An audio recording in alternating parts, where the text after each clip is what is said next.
Welcome to fats about AP. నేను లక్ష్మణ్. తెలంగాణలో కాంగ్రెస్ ప్రభుత్వం ఏర్పడిన నుంచి వారైతే ఎప్పుడైతే ఎన్నికల్లో ఇచ్చిన హామీలు సూపర్ 6 పథకాలు పూర్తి స్థాయిలో ఇంప్లిమెంటేషన్ కు ఒడివడిగా అడుగులు వేస్తున్న తీరును మనం గమనిస్తూనే ఉన్నాము. డిసెంబర్ 7 నుంచి ప్రారంభమైన రేవంత్ రెడ్డి పాలనలో ఇప్పుడు యువతకు వారి యొక్క ఉపాధి గాని వేరే ఉద్యోగ అవకాశాల విషయంలో పెద్దపీట వేసేందుకు ఒక ప్రణాళికబద్ధంగా ముందుకు వెళ్తున్న క్రమాన్ని మనం చూస్తున్నాం. అయితే టీఎస్పీఎస్సీ పూర్తి ప్రక్షాళన, అక్కడున్న 5 మెంబర్స్ కమిటీలో ఇప్పటికే 3 వాళ్ళు రాజీనామా చేస్తున్నట్టు గవర్నర్ కి పంపిన పరిస్థితి కనిపిస్తుంది. టీఎస్పీఎస్ పూర్తి ప్రక్షాళన తర్వాత గ్రూప్ 2 ఉద్యోగాలు కూడా త్వరలో నోటిఫికేషన్ ఇచ్చే విధంగా కాంగ్రెస్ ప్రభుత్వం అడుగులు వేస్తుందనే చెప్పాలి. దీనికి సంబంధించి అధికారులతో సమీక్షా సమావేశాలు నిర్వహించిన ముఖ్యమంత్రి రేవంత్ రెడ్డి గారు ఆ తర్వాత శాఖల వారీగా ఎన్ని పోస్టులు ఖాళీగా ఉన్నాయి, వాటి యొక్క వివరాలు అందజేయాలని చెప్పి అన్ని శాఖాధిపతులకు ముఖ్యమంత్రి గారు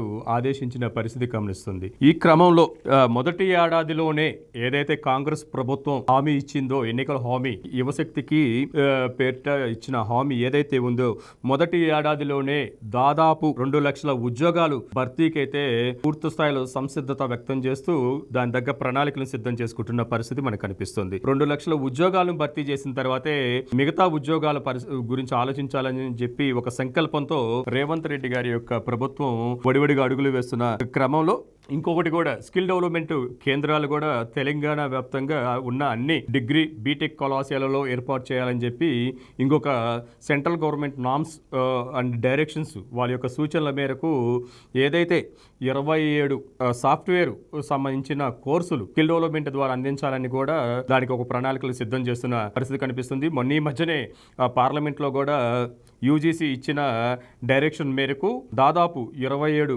సాఫ్ట్వేర్కి సంబంధించిన ట్రైనింగ్ ప్రోగ్రామ్స్ని, శిక్షణా కేంద్రాలను అన్ని కళాశాలకు అనుబంధంగా ఏర్పాటు చేయాలని చెప్పి యూజీసీ ఏదైతే సూచన చేసిందో దాన్ని కూడా అందిపుచ్చుకొని తెలంగాణ వ్యాప్తంగా ఉన్న అన్ని కళాశాలలకు వీటిని అటాచ్మెంట్ చేస్తూ ఈ శిక్షణా కేంద్రాలను నిర్వహించనున్నది. తద్వారా డిగ్రీ పూర్తయిన ప్రతి విద్యార్థికి టెక్నికల్గా వాళ్ళు ట్రైన్ అయ్యి ఆ తర్వాత ఉపాధి కోసం వెంటపడాల్సిన అవసరం లేకుండా ఉపాధులు వారిని ఎత్తుక్కుంటూ వచ్చే విధంగా ఒక ప్రణాళికలు సిద్ధం చేస్తున్న పరిస్థితి కూడా కనిపిస్తుంది.